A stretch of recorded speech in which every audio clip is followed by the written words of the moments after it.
The return of the former double champ, the notorious Conor McGregor, is something that fans are eagerly anticipating. It's something that a lot of fans can't wait to hear when and who he will be coming back against. And McGregor seems to be looking to move up to 170 pounds, where he has had some success in the past. He had a victory over Nate Diaz in the rematch at UFC 202, a loss to Nate Diaz in the first fight back at UFC 196, and then most recently a victory over Donald Cowboy Cerrone via first round KO back at UFC 246. So 2-1 overall at 170 pounds, but it seems that he has built up a lot more muscle and a lot more mass to the point where he probably would have a very difficult time making it back down to 155 pounds. So if we have to narrow it down to welterweight and 170 pounds, I think there are three potential candidates that McGregor could come back against in his return bout. And we're going to start off with number one. Option number one for McGregor's return bout is the current reigning, defending, undisputed UFC welterweight champion and the Nigerian Nightmare, Kamaru Usman. I know a lot of people are going to scoff at this fight, and a lot of people are going to say, there's no way this fight's going to happen. McGregor doesn't deserve it. McGregor should not compete for the 170-pound championship. What did he do to deserve a title fight? He hasn't won a fight since January of 2020. And you guys would be right.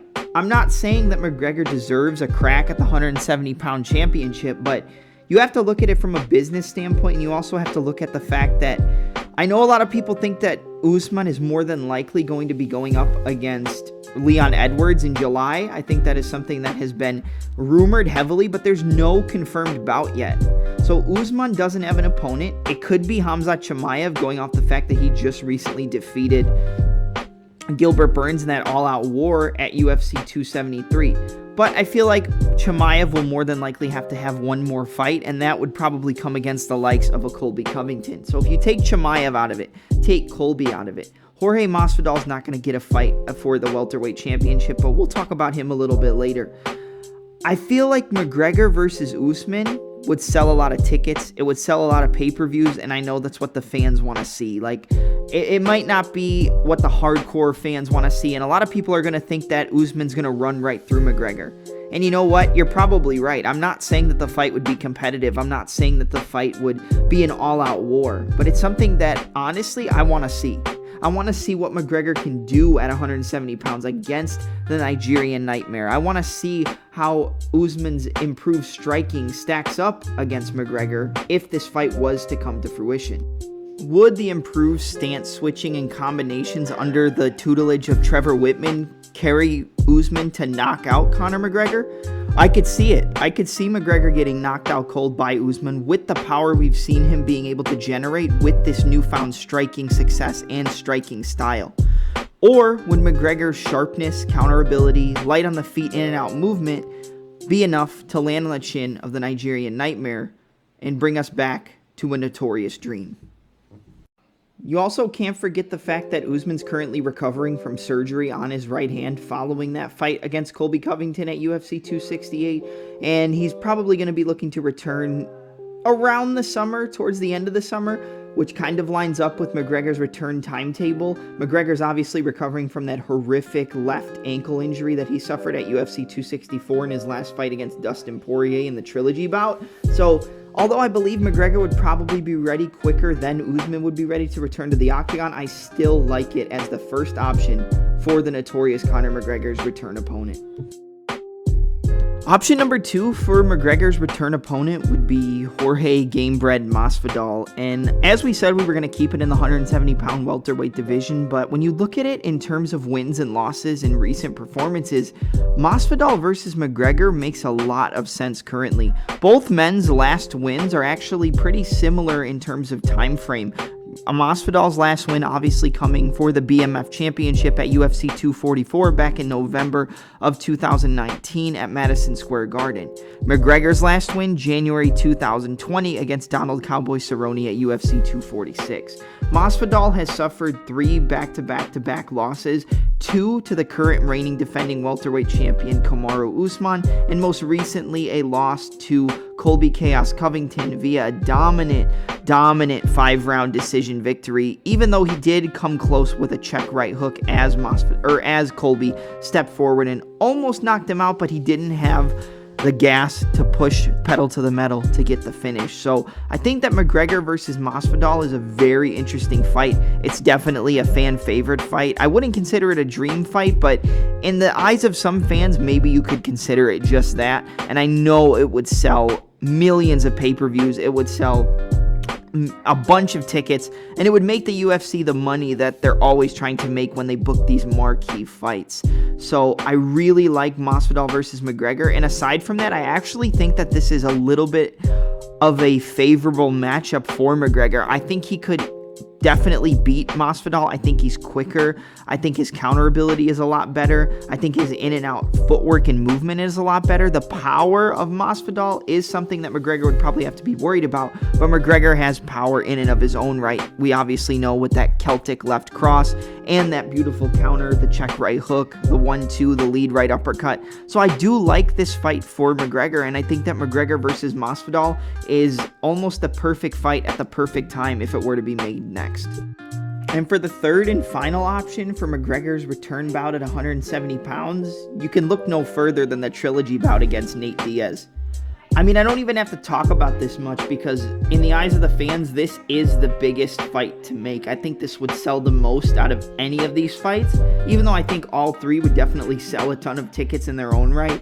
But McGregor versus Diaz 3 is the trilogy that fans have been waiting for. It's a fight 6 years in the making. It's been 6 years since the last time McGregor and Diaz shared an octagon in the rematch at UFC 202 back in August of 2016. Following this fight, McGregor would obviously go on to UFC 205 in the first UFC event and first MMA event in Madison Square Garden. This is where McGregor would become the champ. He would become the double champ by defeating Eddie Alvarez in probably the best performance of his career. But following this fight, McGregor has had slim to no success. He lost to Khabib Nurmagomedov. He lost to Floyd Mayweather in a boxing match, which I guess you can't really fault him for that. And he did have a good performance, I believe, in terms of the bout overall. And then he would come back, defeat Donald Cowboy Cerrone, and then lose 2 fights back-to-back to Dustin the Diamond Poirier, going down 2-1 in the trilogy fight between both men. Following Diaz and McGregor's second fight at UFC 202, Diaz hasn't had much success either.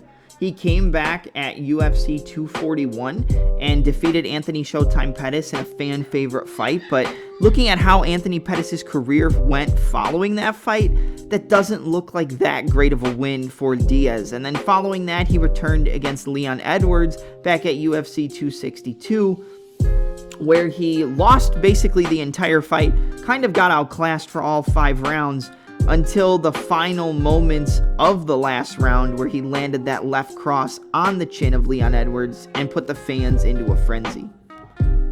With the clock ticking down, Diaz would try to put the pace on Leon Edwards, but he kind of sat there and stared at him and laughed at him for a little bit. You know, typical Nate Diaz, classic Diaz.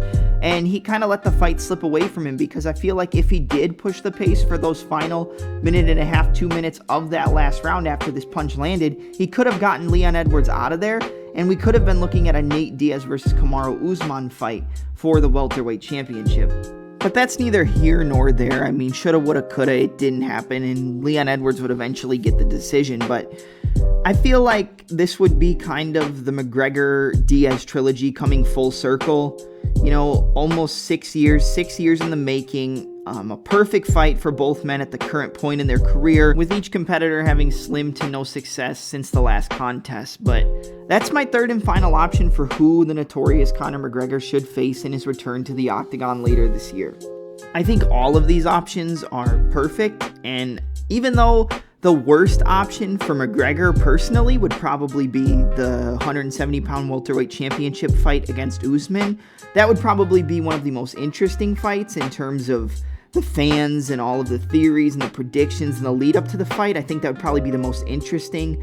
The most lucrative would probably be the Diaz trilogy, and then followed by the Masvidal fight. If I'm gonna narrow it down to like the most competitive fight out of these three, I would probably go most competitive, Masvidal versus McGregor, followed by Diaz versus McGregor 3, followed by McGregor versus Usman in terms of most competitive to least competitive.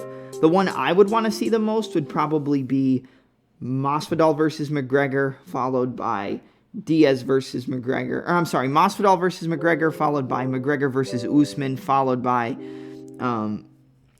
McGregor versus Diaz in the trilogy bout. But I think these are all viable options. I think these are all possible options.